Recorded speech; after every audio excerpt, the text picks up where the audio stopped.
So this is the last part of trigeminal and parasympathetic ganglion. Okay, so we'll just finish it soon.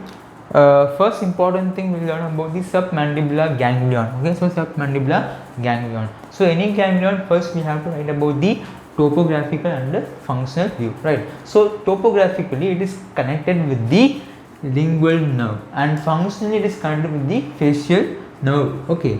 Now the gland supplying this submandibular ganglion is, of course, it is the submandibular gland, right, and sublingual gland. So remember, the two glands supplied by the submandibular ganglion is the submandibular gland as well as sublingual gland. Very simple, right? So we'll just see the parasympathetic pathway. So from the superior salivary nucleus, our facial nerve, that is the functionally related of the submandibular ganglion, that is the facial nerve, is coming through the superior salivary nucleus, facial nerve, and then with the chorda tympani, all those fibers will join with the lingual nerve, right? The fibers will join with the lingual nerve and it is going to suspend our submandibular ganglion. Okay, so what we learn? We learn about the superior salivary nucleus, and from that comes to the facial nerve and then to the chorda tympani, and all those fibers will join at the lingual nerve, and that lingual nerve is going to suspend our submandibular ganglion and it supplies the submandibular gland as well as sublingual gland. This is the pathway. Very simple, right? Okay, so this is about diagram. We have the chorda tympani here. So first we have to remember is the superior salivary nucleus, right, and via that the facial nerve is coming and through that the chorda tympani. So this is the chorda tympani here, right, and that is going to supply mainly our suspending the submandibular gland, and it is going to the submandibular gland. So suspending our submandibular ganglion is moving to the submandibular gland as well as sublingual gland. Okay.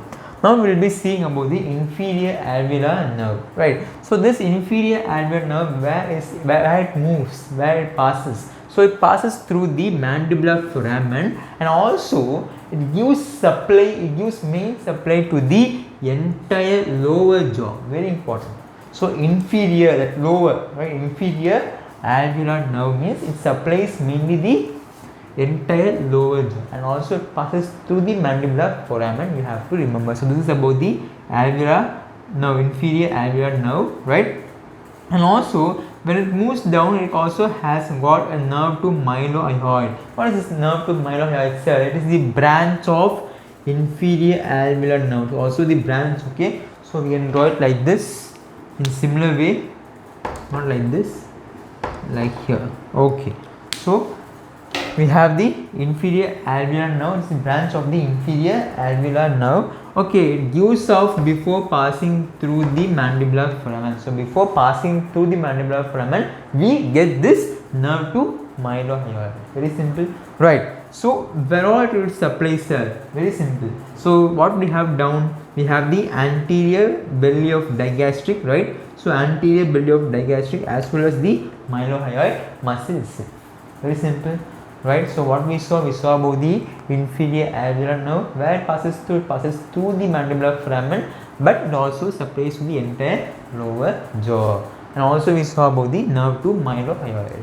Now very important question they are going to ask you is about the otic ganglion. So this otic ganglion, any ganglion, you have to write about the topographical view as well as functional aspect.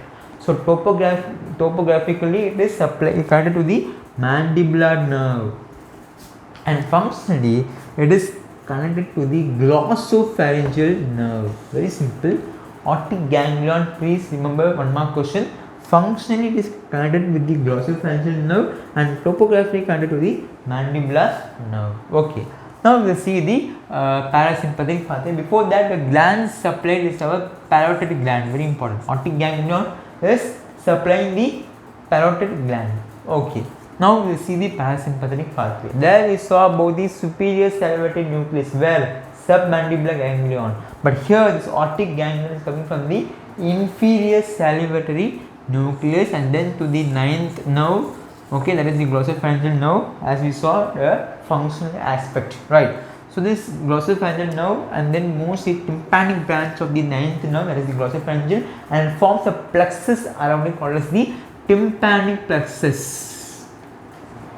And along with the tympanic plexus, that is the it forms the lesser petrosal nerve. The lesser petrosal nerve is going to carry on, okay, and it forms the aortic ganglion which supplies the parotid gland. Very simple.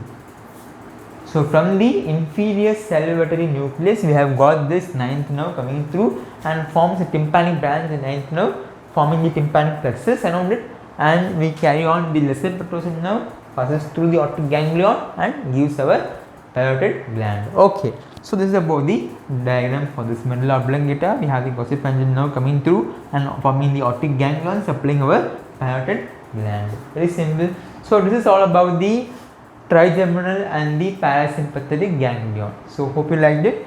Like, subscribe and follow me on Instagram. Thank you. Have a nice day.